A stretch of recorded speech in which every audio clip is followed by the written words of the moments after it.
നമസ്കാരം.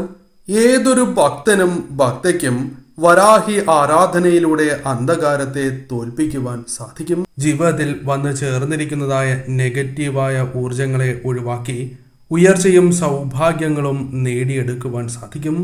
അതിന് നിങ്ങൾക്ക് ഏറ്റവും സഹായകരമായി മാറുന്ന ഒരു മന്ത്രത്തെക്കുറിച്ചാണ് ഈ വീഡിയോയിലൂടെ പരാമർശിക്കാനായി പോകുന്നത്. ഏവരും വരാഹി ദേവിയെ മനസ്സിൽ ധ്യാനിച്ചുകൊണ്ട് വജ്രഘോഷം എന്ന് കമന്റ് ബോക്സിൽ രേഖപ്പെടുത്തുവാൻ ശ്രമിക്കുക. ഈ മന്ത്രം രാത്രി സമയത്താണ് ജപിക്കേണ്ടത്, പ്രത്യേകിച്ചും 8 മണി മുതൽ 10 മണി വരെയുള്ള സമയത്ത്.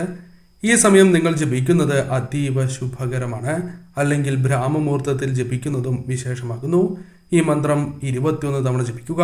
നിങ്ങളുടെ ജീവിതത്തിൽ അന്ധകാരം ഒഴിഞ്ഞ് സർവ്വ ഐശ്വര്യം തേടി വരും. ഓം ക്ലീം വരാഹമുഖി ഹ്രീം സിദ്ധി സ്വരൂപിണി ശ്രീം ധനവശങ്കരീ ധനം വർഷയ വർഷയ സ്വാഹ.